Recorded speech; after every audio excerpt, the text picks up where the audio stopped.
Namo tassa bhagavato arahato samma sambuddhassa.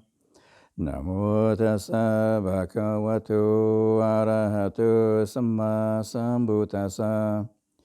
Namo tassa bhagavato arahato samma sambuddhassa. Buddhang dhammang sanghang namasami.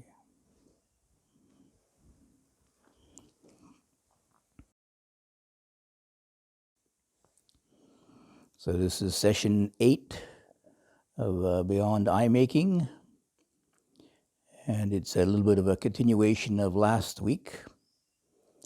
We were working on the cessation of identification. It's a very big topic. It seems the Buddha spent a lot of his time and energy teaching about the cessation of identification. Quite a few meditations, quite a few of the suttas deal with that. And so the topic is fairly extensive and a little bit complex. I wouldn't say, it's much more complex because it's very extensive. The Buddha gave many, many alternatives, ways to practice the cessation of identification, especially regarding ignorance. So if you can remember from last time, the discussion of ignorance, the theory of cessation of ignorance anyway, and today's a practice, but you have to remember the theory first before you can put it all together. So if you remember, the first part is that there's various kinds of specialized knowledge. This is not just intellectual knowledge, isn't quite enough. It's useful, it's helpful, but it's only, as it were, the groundwork, the foundation. You need to actually apply it now. So it's a very specialized knowledge. That's the first part. And the second part is that there's certain methods of contemplation. The Buddha emphasized, like in the Eightfold Path, the right view and the right aspiration, etc. And if you remember, one of the types of special knowledge is seeing as it really is with right wisdom. So right wisdom. Otherwise, we just maybe sort of compound our ignorance with wrong wisdom. Is there wrong wisdom, I wonder? If it's wisdom, it shouldn't be wrong, should it? But anyway, you can even learn from your mistakes. So hopefully get wiser for it. So anyway, the right wisdom, it requires a certain way to approach the theme. So the specific modes of contemplation. So they should be examined with wisdom, investigated thoroughly, and it's also mentioned when those are usually mentioned. It's also mentioned it should be based upon seclusion, dispassion, cessation, ripening in letting go. That's the right method of contemplation. Then there are the 3 different modes of contemplation. Remember those 3 modes? 4 Noble Truths, the 3 characteristics, and then one maybe you haven't heard before is the gratification, the danger, and the escape. And then there are the objects of investigation. The 5 groups of grasping and the 6 sense bases. Those are the 2 main objects, you could say, that people take to identify with. The 5 groups of grasping are just the 5 basic functions of life. So of course they're always there, so they're seem to be so constant. The body, feelings, recognition, the willing or sankharas, willing and habiting habits, and knowing, bare knowing. They're there all the time. We're born with them. They're there before actually self even develops. Well, are they? Well, in some rudimentary form anyway. Yeah. You need a certain degree of self in order to have memory of yourself. They say that a very newly born child can't remember. That's why it's very hard to remember your early years. Not till you're at least 3 to 5 years old, you have memories, childhood memories. Anyway, we put all these 4 together now, and we get some various, I guess you can say, reflections or meditations or contemplations. So these are, and there's, like I mentioned, there's quite a variety, so you don't have to remember all of them. I mean, sort of, I guess ideally, somebody would hear one of these teachings about impermanence or something, impermanence, or about dukkha, unsatisfactoriness, and that would kind of click with them. Oh yes, that makes sense. Then they'd gain some faith, and then we would follow that mode of contemplation quite naturally. On the reflecting upon dukkha, the cause, cessation, the path. For myself, I was very, well, dukkha was one thing, but not very pleasant. But when I heard about the teaching on dukkha, suddenly it also struck home. Oh yes, yeah, I guess, if I really want to be honest with myself, I am suffering. Even though I pretend I'm not most of the time. But one that really struck me was also impermanence. I was studying engineering. One of the topics was geology. So I thought, I'll study about rocks. Rocks are the most solid thing on the planet. Yeah, rocks, aren't they solid? Yeah, can build this bedrock on my view of the world can be based upon rocks, really solid rocks. And then during the course of my study of geology, the professor one day he said, and of course, rocks are always changing. They aren't so solid as they think they are. Of course, in geology, you got to think of hundreds of millions of years, not just a few days, But, if you think about that, around here, you see all the sandstone layers. These layers were laid down year after year after year, layers of sandstone. Apparently, there's 5 kilometers deep here in the Sydney Basin. 5 kilometers of sandstone and mud and clay. 5 kilometers of it. 700 million years of deposits in this basin. So how many lifetimes is that? You must have come back at least as a dinosaur anyway. How many times? I don't know how old dinosaurs get, but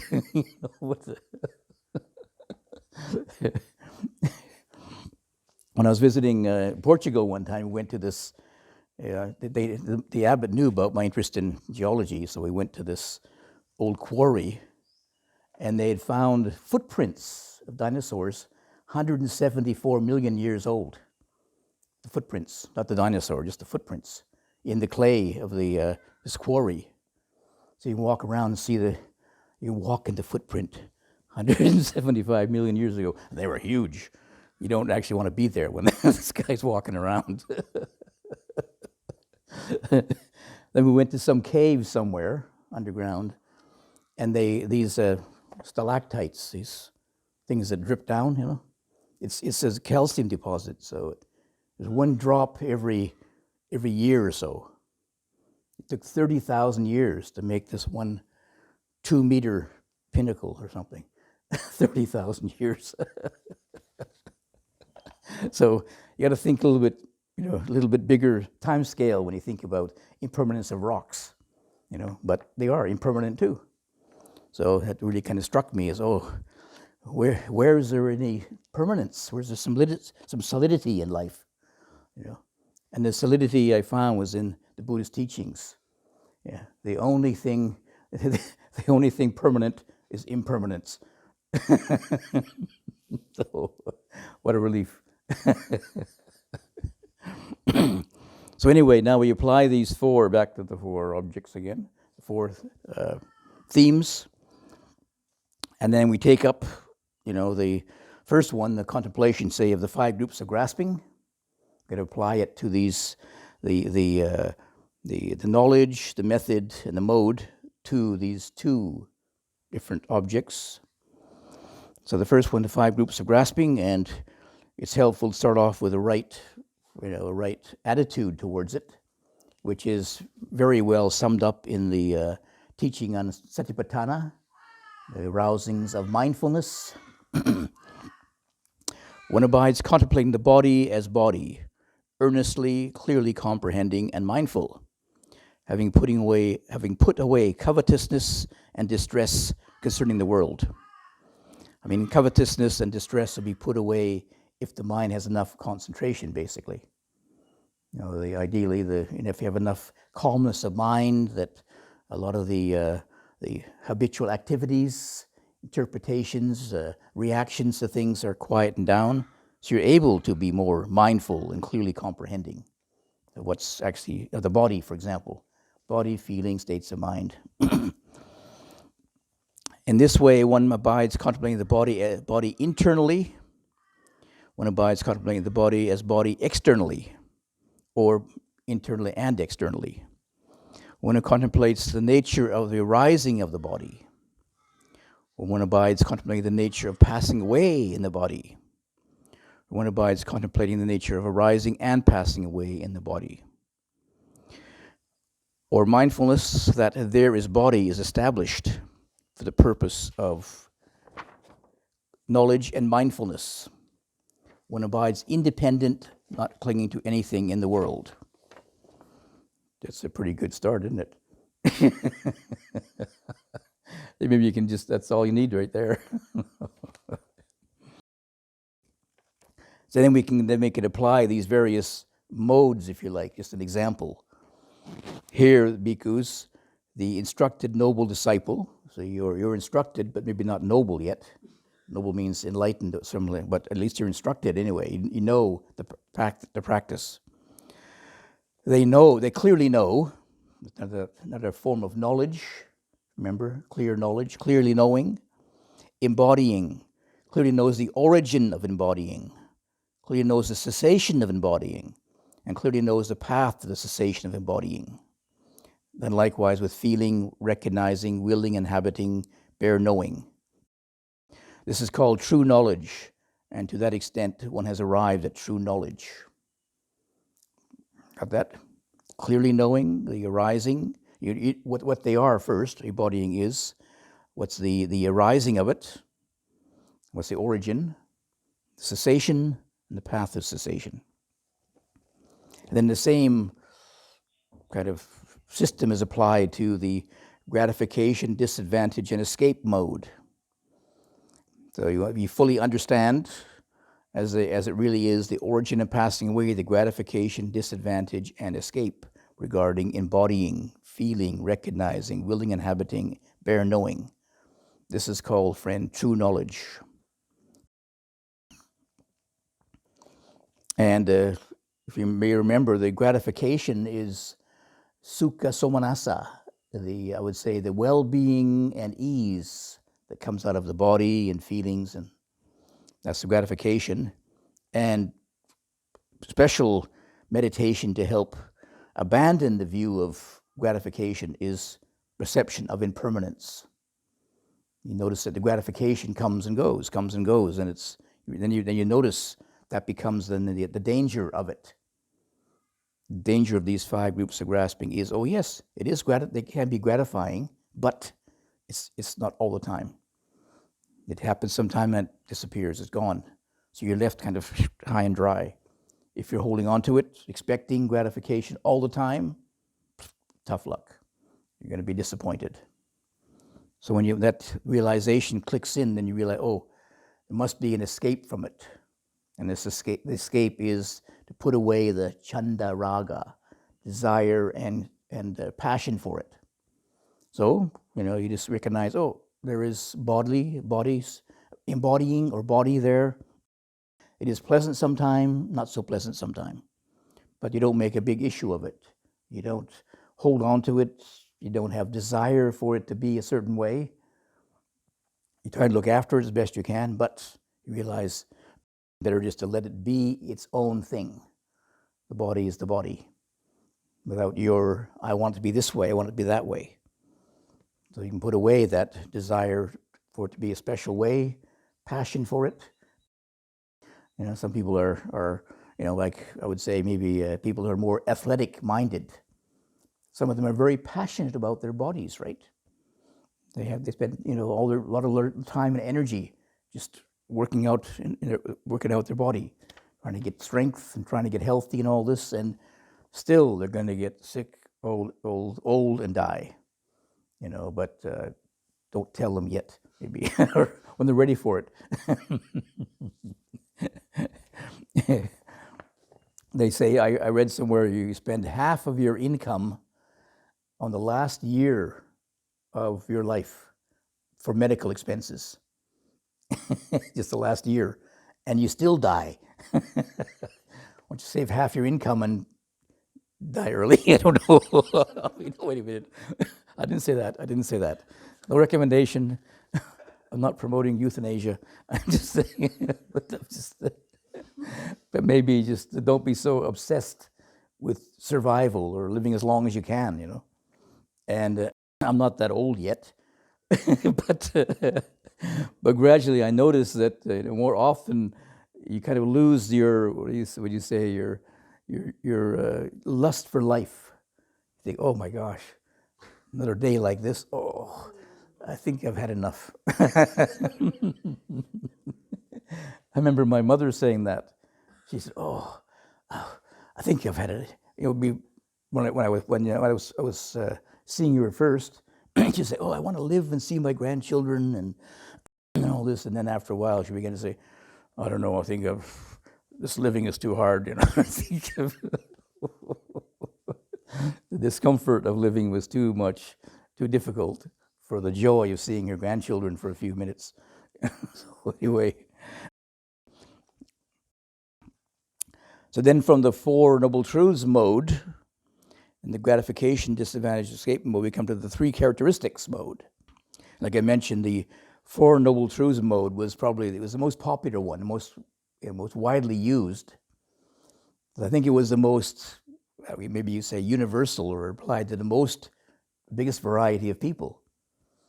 For many people, they were suffering really, but nobody ever pointed it out to them. They didn't want to hear it. But then the Buddha came along, this charismatic teacher, and he obviously was very happy, and he's had charisma in those early days anyway. And then they heard him talk about dukkha, and they saw it in a new light. Yeah. And then the three characteristics mode seems to be applied more to the monastics.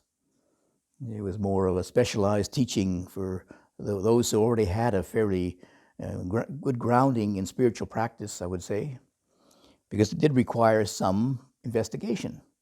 Impermanence. Okay, people can see it as dukkha, sokha parideva. You can say sorrow, lamentation, suffering, pain and despair. But when it comes to impermanence of the physical body, you need some degree of calmness of mind, some degree of mindfulness to be able to contemplate it. Sometimes it's hard to see the change in the body.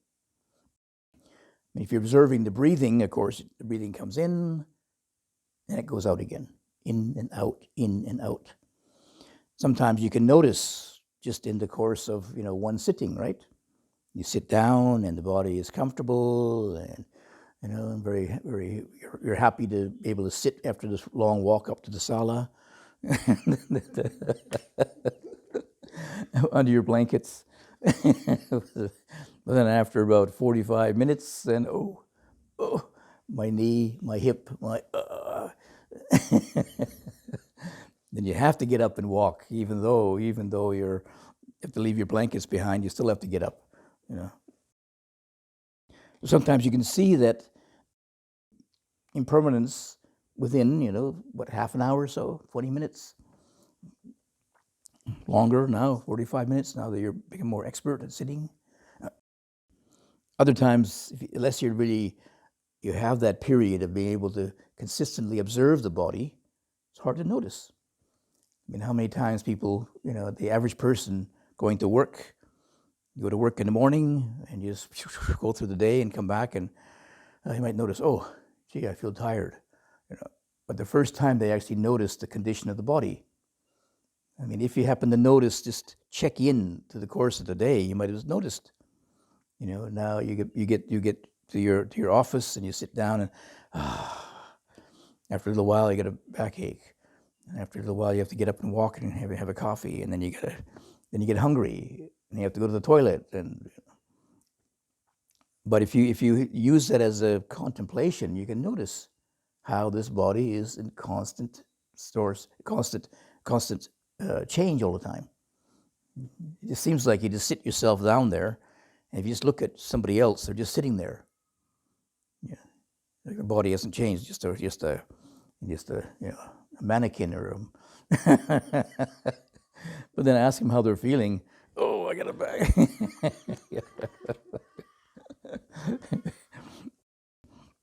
I gave this retreat in England, in Leeds.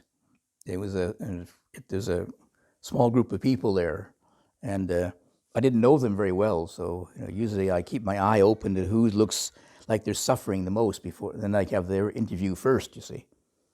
Well, this one lady was sitting against the wall there, just like a statue. So I thought, I'll leave her till the end, because she doesn't look like she's suffering very much.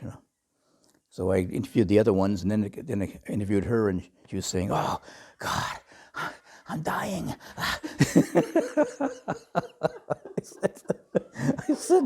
I said, you're a really good actress, because you really fooled me. I mean, she was leaning against the wall, and she was, I guess, I don't know, she was keeping in very well anyway. didn't fidget, didn't move, just sat there like a statue. Maybe that's why she was suffering so much. She was so tensed up. So looks can sometimes fool people. People can appear to be very calm. They can, like some of the meditation retreats, people seem to be very calm. Then you have an interview and you hear all their problems. So I'm not fooled by looks anymore. But and some people can do the technique. They can sit there cross-legged, and they look really impressive, but their mind is all over the place. Maybe because they are trying to attain so much, or trying to impress so much, or something. So they have some control over their body, but at the expense of their mind. So it's, who knows? So anyway, the most comprehensive mode is these three characteristics, because they do directly impermanence, three characteristics, right? Impermanence, unsatisfactoriness, and no permanent self. So it goes right to the core, no permanent self. Whereas the Four Noble Truths mode, it never even mentions no permanent self. It never even mentions it. But when you clearly see the cessation of embodying, and it's more involved with craving rather than ignorance. The cessation of embodying is the cessation of craving, of course. And then clearly knowing the path, that requires some wisdom, but the path is, letting go of the desire and passion. And then that results in realizing no permanent self. Desire and passion, which is the holding of yourself, you see. But the three characteristics mentioned specifically. But again, you have to really follow it to the end. Sometimes it goes quite naturally. When you notice impermanence really, really deeply, you recognize, there is no stability here. There's no permanent essence to it. There's no permanent self, no permanent structure to anything. Everything is just flowing. So sometimes you get to it, and in the process, you recognize when things are impermanent, they're also unsatisfactory, because you can't depend upon them. Since they're always shifting, you can feel confused, frustrated. Where do I put my faith? I can't put my faith in rocks anymore. But now I quite like to look at especially sandstone. It really crumbles. A bit harder to see something more solid, But some of the stone monuments in Europe, stone churches and things, they're made of stone, and they're hundreds and hundreds of years old, maybe even some of them 1,000 years old. I don't know, the Pantheon or something is 1,000 years old. Yeah, so. But if you look closely, you can see that the stones are wearing away, from all the pollution.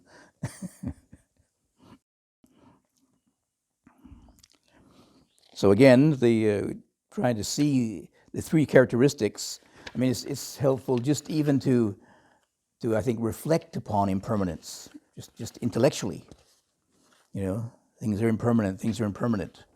You kind of contemplate it. You kind of intellectualize it, and maybe it becomes a deeply ingrained contemplation then, because normally we're always looking for permanence. And just remind yourself. It was a bit easier in Thai language, because in Thai they do refer to anicca. They use the Pali word sometime, but most of the time they refer to it as the results of impermanent. Results of impermanent are maine, unreliable, uncertain. So they're referring to the subjective experience of impermanence in you. If things are impermanent, then it's not reliable. It's not certain. So one of the most common teachings Ajahn Chah gave. People would be talking away, and he'd say, "Maine." Right. Usually end of conversation, because you're talking about something which was relating to, oh yes, tomorrow we'll do this, tomorrow we'll go there, and Ajahn Chah would say, "Maine." Okay, forget about tomorrow. It's uncertain. So sometimes it was a real discussion quencher. And it became quite a helpful reflection. Things are uncertain, unreliable, undependable. Yeah. Whereas normally we're always looking, the self, I, is looking for permanence, stability. That's how we build our life, right? Yeah. That, I can go up to the sala at whatever it is, 7 o'clock, and it's still there. Maine. Might be struck by a lightning bolt, Of course, the chances are small, but you never know. I mean, they just had a 6.0 earthquake in Melbourne, Yeah, so I don't know if how Sudhammo's temple, I don't.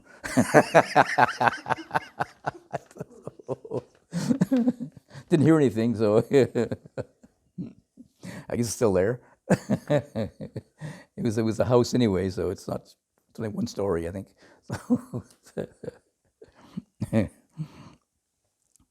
But when they had the earthquake in Christchurch some years ago, and there's a Thai temple there, a Sri Lankan temple I stayed in, and then the place was wrecked, but the Buddha image was unscathed. How about that?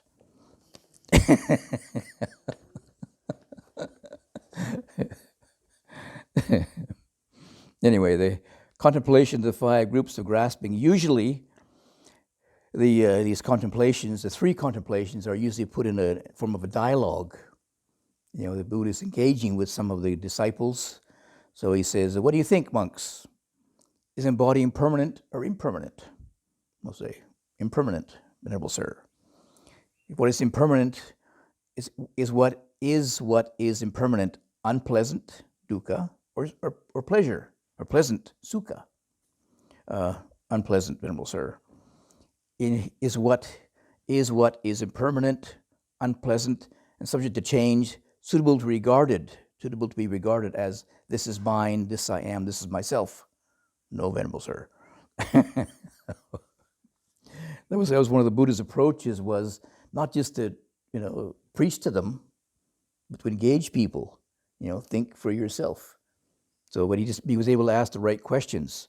Is the body permanent or impermanent? How many people have asked you that question, huh? Anybody ever asked you that? Is your body permanent or impermanent? I'm the first one to ask you that.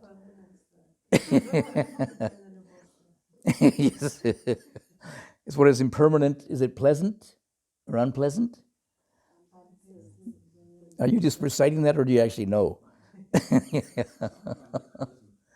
Yeah. But yeah. Yes. Yeah. Well, sometime when the suffering goes away, when the suffering is impermanent, then it's pleasant, right? But you can't rely upon that, So then, is it suitable to be regarded as this is mine? Yeah, if it's impermanent, I have no control over this impermanence. I have a certain degree of control, right? But limited, right? I can't ultimately stop the body from getting old. I mean, I can stop it from maybe getting hungry sometime. I can go and get, well, not me, but you. I can go to the Sangha house and have some nampana, some chocolate or something, but very limited.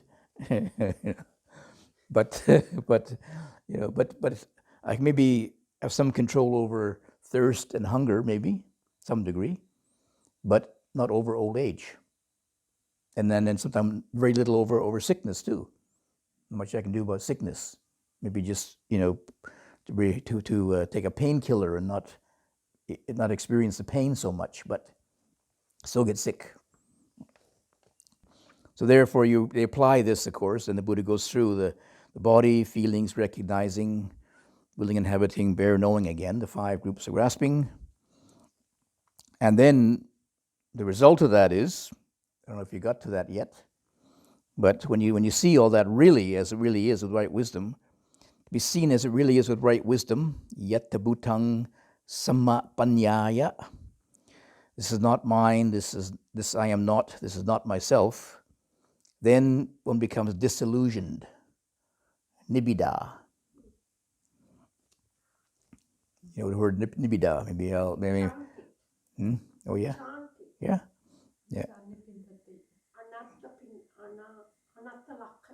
Okay, yeah.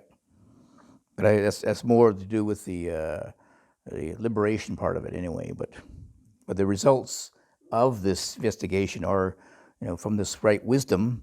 Then you get a different relationship to it. Feel disillusioned with it and a bit more distant. And okay, right, the body is the body; it's not mine. It's its own thing. So I'll leave it be. I won't grab onto it. I won't hold on to it. I won't expect it to be a certain way. Many times these 3 characteristics are not always explained altogether. Sometimes just individually. Like impermanence is the one mostly mentioned. And the Buddha praises it very much. When the perception of impermanence is developed and increased, it exhausts all passion for sense pleasures, exhausts all passion for becoming, exhausts all ignorance, and uproots all I am conceit. You may remember that those 3 sense pleasures, becoming, and ignorance are the 3 asavas. And I guess perhaps the conceit I am probably it could be a wrong view. And the Buddha gives this very, very significant simile. Just as bhikkhus in autumn, when the sky is clear and without cloud, the sun, ascending into the heavens, expels all darkness and shines forth bright and brilliant. Even so, the awareness of impermanence, developed and increased, exhausts all passion for sense pleasures, becoming, ignorance. And how is it developed? One observes the arising, passing away of the body, feelings, and recognizing 5 groups of grasping again. So normally most of us are a little bit lazy. We notice, okay, feeling is there, but observe how it is, where it arises from. You can set up your awareness now to focus on the arising part of it, rather than usually focus on the stability part of it, right? When a pleasant feeling is there, we just, oh yeah, right, I got it, keep it. Rather than notice, hey, it just arose from what? There's a cause there somewhere. And And then when it starts to fade away, keep your awareness there. That pleasant feeling is fading away now too. Yeah, it's not when usually when things are fading away, we kind of change our attention now to something else, a bit more stable, a bit more pleasant.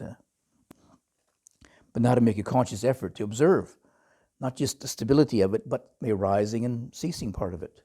And then it becomes part of your wider, you can say, wider awareness, whole complex, whole template of awareness now. You know, the uneducated awareness is just focusing on stability. And now when I look at rocks, I don't just look at how solid they are. I notice, I can see now the how they were developed, how they were created, and then they're fading away too. They break up, and these pieces of rock can become sand again. They start off as sand, then become rocks, and they become sand again. Yeah, but that's my contemplation. My own body, I don't know, it's getting too personal.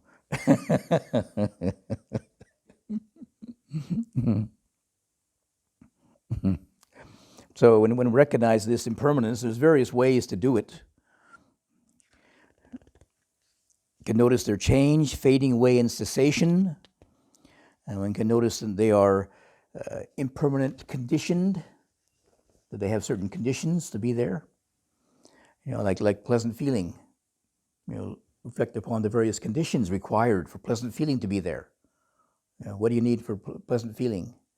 You have to be, you have to not be hungry, not be thirsty, not be tired, not be cold, not be too hot. All these conditions before pleasant feeling is there, right, in the body. Wow, my goodness. Sometimes you can't check off all of them at once, and so it just takes one. Now I'm thirsty. Oh, okay, not so pleasant. They're dependently arisen, require certain factors to arise properly. Subject to wasting away, also subject to fading away, to loss, to fading away, to cessation. So it depends upon, there's quite a variety of ways to look at impermanence.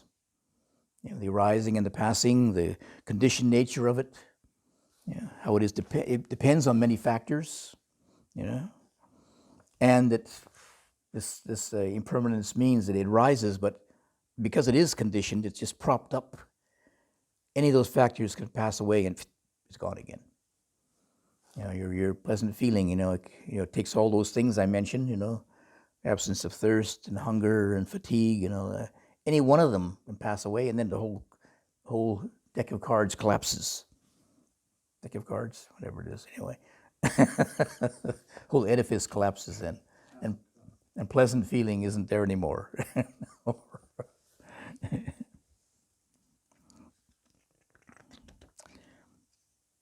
So we adding this contemplation in different ways, and then you kind of the wisdom part begins to provide. This impermanence becomes part of your ordinary way of seeing things. It's not something you have to. First of all, you have to set it up. Maybe make an effort to set it up. I know there were some people, they make an effort too. Like one of the monks I knew in Switzerland. One of his meditations was, when in the evening when they lit the candles and incense, he would focus on either the candle flame or the incense. That it was, the incense was spiraling up, swirling around. A bit of an artistic type. So there was swirling impermanence, or the candle flame flickering. Rather than looking at the solid Buddha image, which is impermanent too, but they have to wait for 100 years to see it change. But the candle flame, you see that change very quickly. You see the incense, spiraling up and swirling around and disappearing, very, very quickly. So he'd focus on those. You can focus on the flowers. The flowers will take you a day or two before you see it wilt. But if you're really into flowers, you can get really absorbed in the flower, and then next day, what? My beautiful flowers. Then you have heartbreak. and and deep disillusionment, deep nibbida, but, something like a candle flame or the incense, very easily, very quickly you see impermanence. It's like the breathing. You can bring awareness to the body sitting there, like I said. You can be aware of the changes in the condition of the body over 20 minutes, half an hour, 40 minutes. Yeah. But the breathing is every few seconds, right? In and out. You can't hold the breath in for more than a minute or so, a few minutes. You can't, and then you have to breathe out again. It's impermanent.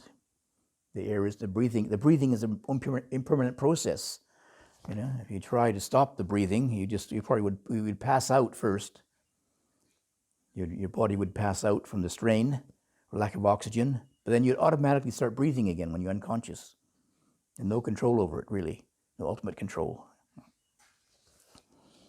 But if you want to look at something, very quickly changing, look at this candle flame or the incense, or sometimes you just see the leaves on the ground, the brown leaves. They were nice and green and pristine, after the bushfire, all these beautiful brand new leaves. They're almost surreal because there's no brown on them at all. The bugs didn't have time to even eat them yet. It was like, oh, they're all plastic. It's hard to believe. But now you look at them, yuck. They aren't so pristine green anymore. They're all wilting and twisted and eaten by bugs. And yeah, that's where we'll be someday too, huh? Eaten by bugs. And then there is meditations on unsatisfactoriness, on dukkha. Probably the most famous one is the, Atita Pariyaya, the fire sermon, where the Buddha gave this teaching to the 1,000 matter-haired ascetics, I think it was, or fire-worshipping ascetics. They were already very advanced in spiritual practice. They just needed some very careful guidance. So the Buddha pointed out to them about dukkha. And they're probably aspiring to, they're worshipping the fire god, the ultimate fire god, and thought it was impermanent. They thought it was permanent and absolute, the fire god.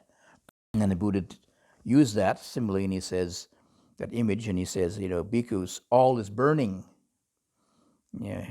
What is the all that is burning? The eye is burning. Visible objects are burning.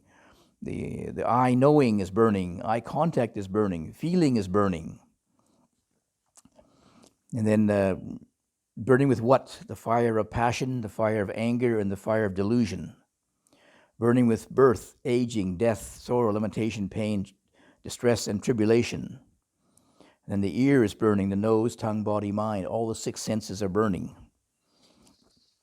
And, that image of burning, which they had been worshipping this image of fire as an ultimate reality, suddenly they brought it home to themselves, reflected on their own senses, and oh my goodness, wow, we're burning. Not the fire out there, but we're burning up with passion. And there is a little side to this, because the image of the fire, the Brahmin, the devotee of Brahmanism was advised to have three fires burning in their home. You see, that was supposed to be their puja. You light these three fires. So the Buddha turned it around and said the three fires are not out there. The three fires are passion, anger, and delusion in here. Oh. And it was so vivid to them, of course, using these images that they'd absorbed as followers of Brahmanism, and turned it around to Buddhist imagery. They were enlightened, 1,000 of them, and lived happily ever after. I could have used that during the bushfires, We're all burning. The whole place is burning. Even the monastery is burning. Yeah. My kuti's burning. Yes, yeah. That hurt. I didn't realize how attached I was to food. Yeah. Yeah. Yeah.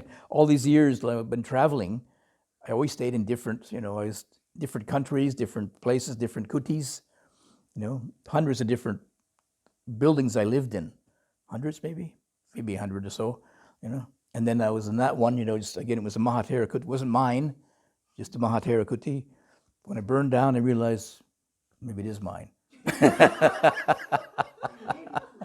Temporarily. So all those hundreds of kutis I stayed in, not really mine, but I must have some part of me is still there though. Then we come to the third characteristics, no permanent self, which was of course quite an advanced one for most people, but there were some people ready for it. And the Buddha had, quite a few different approaches, because it was such a, exceptional reflection for people. They go up with this belief, in Brahmanism of Atman, the ultimate Atman, the soul. In Christianity we have the soul. There's a soul there, and it's going to go up to heaven and meet God and all this. And so you just believe that all the time, deeply ingrained in your consciousness. So it's so endemic, so common to us, we never even doubt it. But we realize, oh, well, you got to find some way then into this edifice of belief. And each person has a different approach, different way to access it, if you like. The most common one, of course, was impermanence, pointing out that, oh yes, you have this soul, but what is the soul? 5 groups of grasping, so people usually believed in, identified with. Some thought it was feeling more than consciousness or whatever, but one of those 5 groups of grasping. And then impermanent. We gave these reflections, and okay, if it's feeling, look at that feeling. Feeling is impermanent. Well, okay, I guess myself's not that one. My soul's not that one. My Atman is not that. How about, let's say it's knowing then. And the Buddha said that knowing is impermanent too. Oh, well, that's running out of options here. He just took out all the props for people, one after the other, and then realized, oh, there isn't anything that I can call myself, ultimately, my Atman. So there was impermanence was the first one, most common. Then there was the lack of control. You'd probably think that, you assume that if it was really your Atman, really your soul, you have some control over it, right? Yeah. Isn't that what we have free will, right? I can do what I want. I'm an independent entity. But the Buddha pointed out the lack of control we really have. And again, the classic one is the Anattalakkhana Sutta, of course. Yeah. The Buddha said, the Buddha was, in this one he says, the embodying the body is not a permanent self. If bhikkhus, embodying were yourself, it would not lead to affliction. You could control it and say, I don't want to be sick, I don't want to be old. It could be attained of embodying. My embodying may be like this, I want it to be like that. But since you can't do that, then it proves it's not a permanent self.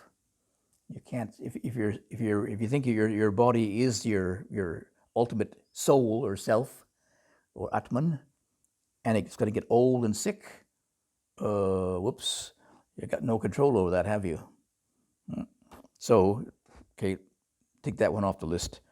Feeling, go through the list again.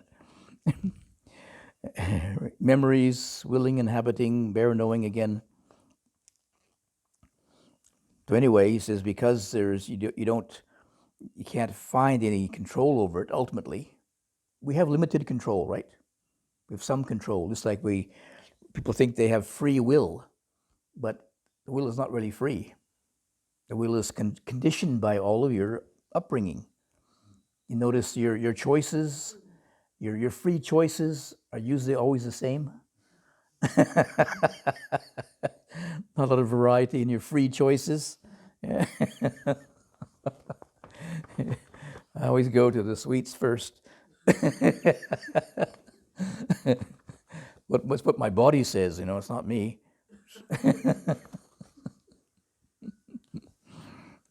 We do have some limited free will, if you like. And I can just go to the sweets, or I can recognize, it's not good for my high blood pressure, so I can, surrender sometimes. Let go sometimes. Then another one is causally arisen. It would reflect upon how these 5 groups of grasping are conditioned. They're just conditioned by, the certain qualities, certain conditions, certain factors in life. The body only survives because you feed it and give it water and food and keep it warm and keep it free from illness. And but if you don't keep up those things, your body will expire. It requires all those conditions to keep it going. So it's artificially sustained, basically. So it can't be an ultimate reality then if it's artificially sustained, right? Then it's made of, close to that one is it's made up of various parts. Like if you were to do that meditation on the 32 parts of the body, 32 parts, and you realize that, where is the body? It's skin, it's hair of the head, hair of the body, nails, teeth, skin, flesh, sinews, bones. Where is actually the real essence of the body? Where it's all just internal organs, and any one of them can malfunction, and that's the end. You can have a beautiful body, beautiful external body, beautiful skin, and then your heart stops. Wasted all that cosmetics. I was working on the wrong thing. I should have been working on my heart rather than my skin. So you use all kinds of fancy shampoos for your hair, and then you get diabetes and your kidneys give out. Parts you can't see. And there's a very, very succinct verse by Sister Vajira, one of the Bhikkhuni. And then so Mara comes to her in her meditations and says something about, I forget, I didn't put what Mara says, but anyway, he says, how are you, what's your being or something or other? And she says, what? You take for granted a being. That's your view? This is a simple heap of conditions. There is found no being here. Just with a combination of parts, the word chariot is used. Thus, when the groups exist, the 5 groups of grasping exist, the convention a being is used. Only unsatisfactoriness arises, only it passes away. That's all there is. It's bits of parts of so somebody says to you, how are you feeling? Say, well, what part of me? How's your kidney doing today? How's my lung doing today?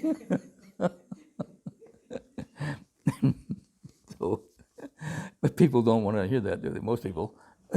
We can say it here because these people are educated here, educated Buddhists. So next time they say, how are you doing today? Well, which part of me? My heart's not too bad. My kidney's a bit worn out. You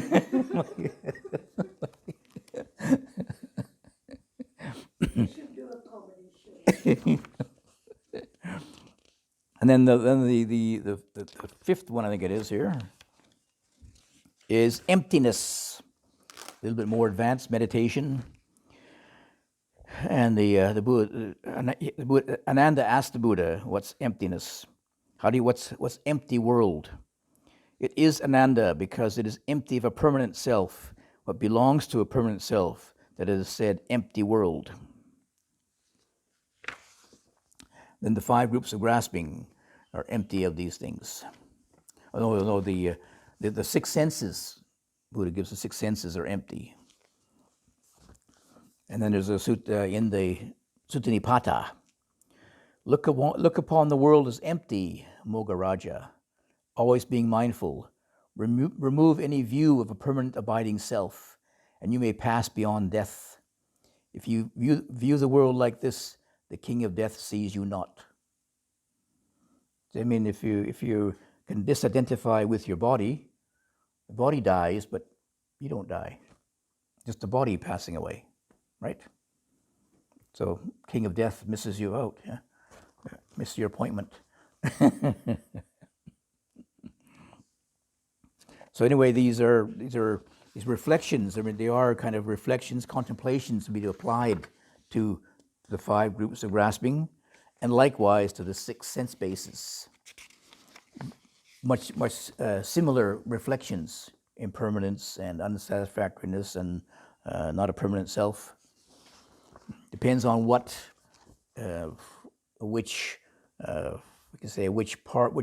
aspect of the object of identification that you find the most,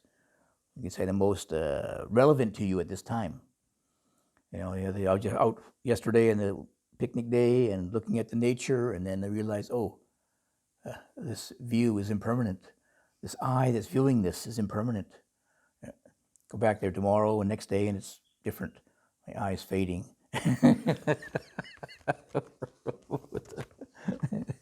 But the more we can bring in those reflections, the more they become part of your wisdom than your ordinary way of seeing things. Yeah? First, we may have to make them up a bit or force them a bit. You have to bring a Buddhist view of things into the picture.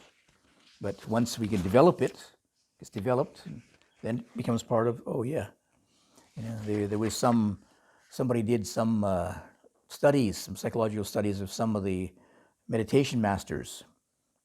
Most of when they came to America, we gave retreats there. And they found that they gave one of them a Rorschach test. Rorschach? These kind of ink blot things. And people are saying, it's an apple, or it's an orange, or it's a car, or it's whatever it is, a donkey or something or other. Well, all the Ajahns said, it's something impermanent. Just impermanent. Just a changing shape. And all they talked about was impermanence all the time. They didn't see things in it. They just saw impermanence in it. They said that was the biggest change from the average person. These are supposed to be, enlightened meditation masters, see? And all they talked about was impermanence. It's not a car. It's just some impermanent flowing.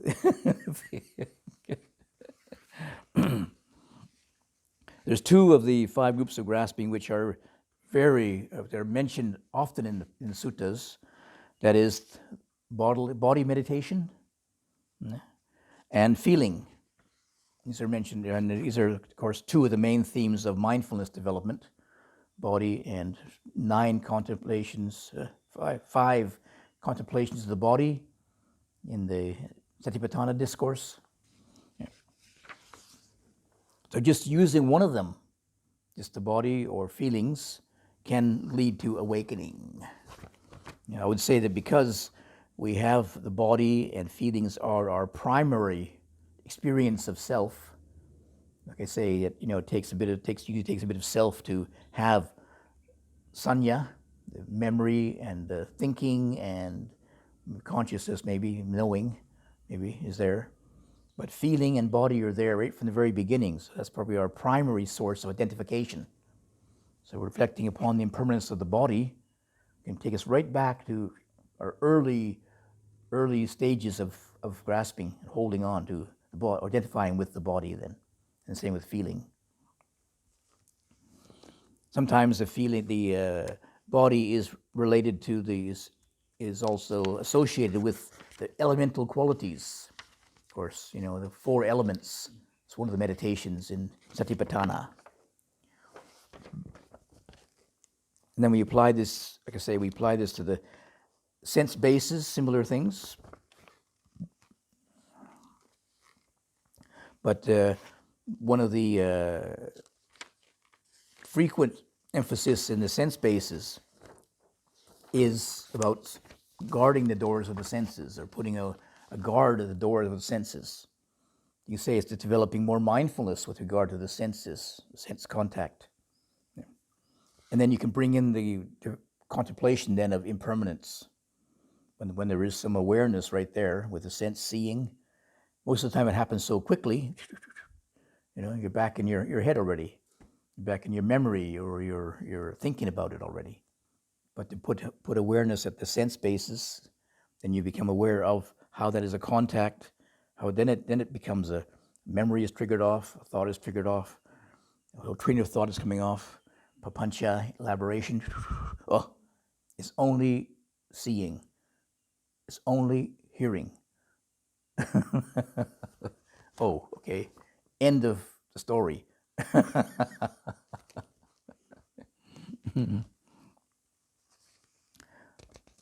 So and with regard to the six sense bases, probably the most profound of all the Buddha's teachings, especially regarding the senses, was the teachings to Bahya.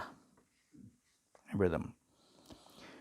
There was this elderly monk apparently came to the Buddha and asked him, he was pretty elderly, so he didn't have much time left, so he was very diligent. So the Buddha gave him a very succinct teaching. Therefore, Bahya, you should train yourself thus. In the seen, there will be merely what is seen. In the heard, there will be merely what is heard. In the sensed, that's the other three senses, there will be merely what is sensed.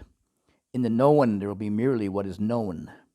In this way, Bahya, when you train yourself, when there is only the seen, the heard, the sensed, the known, then you will not have any by that. What he's really saying is that when you're only with the seeing, there's no, oh, I am seeing. It's only the seen. No I, no thought of I comes into it. Yeah. And when there's no I comes into it, you don't bring any more stories about it, complications. And then he says, you will neither have the here nor the beyond, nor what is in between. That is just the end of suffering. There's no self, no other, no complications. They're just seeing. That's it. End of story. There is no self there that you're feeding all the time. So there's no self, there's no I making anymore. There's just the seeing. No I making in it. Easy to say. Yeah. But it's a good reminder when you are, say, observing something, stopping and seeing or hearing, just stay with that. And just notice how peaceful the mind can be. If I'm seeing this particular, plant out there or something or other, or these flowers or something or other, oh yeah, it's very nice. Yeah, I remember the last time I get my camera there and take a picture. And but if you just seeing, color, shape, end of story. Save my camera.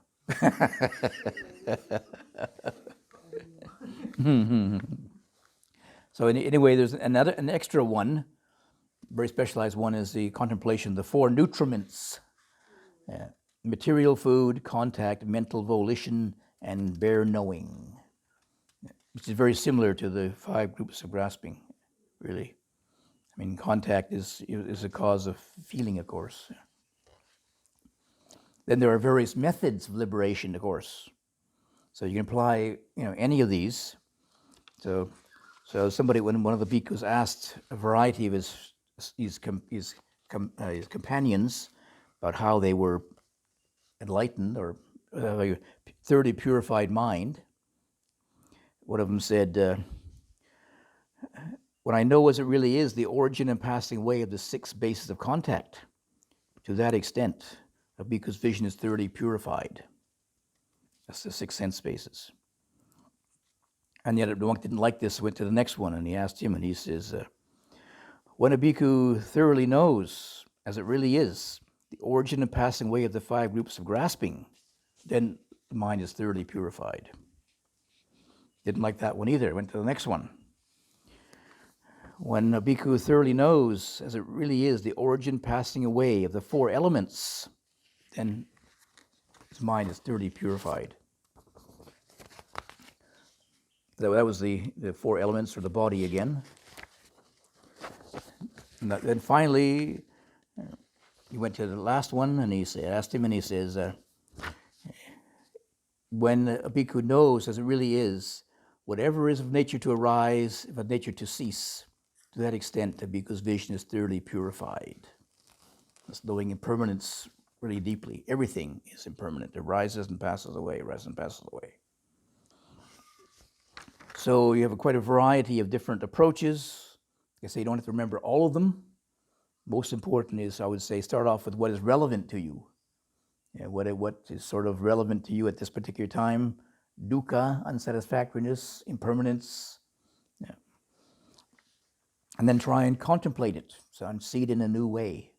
And then develop that as you're able to, and when you develop it, you begin to recognize, it becomes more commonplace now. It's not just something I've made up, but now it becomes part of my way of seeing the world. Then you can see things as they really are with the right wisdom. Then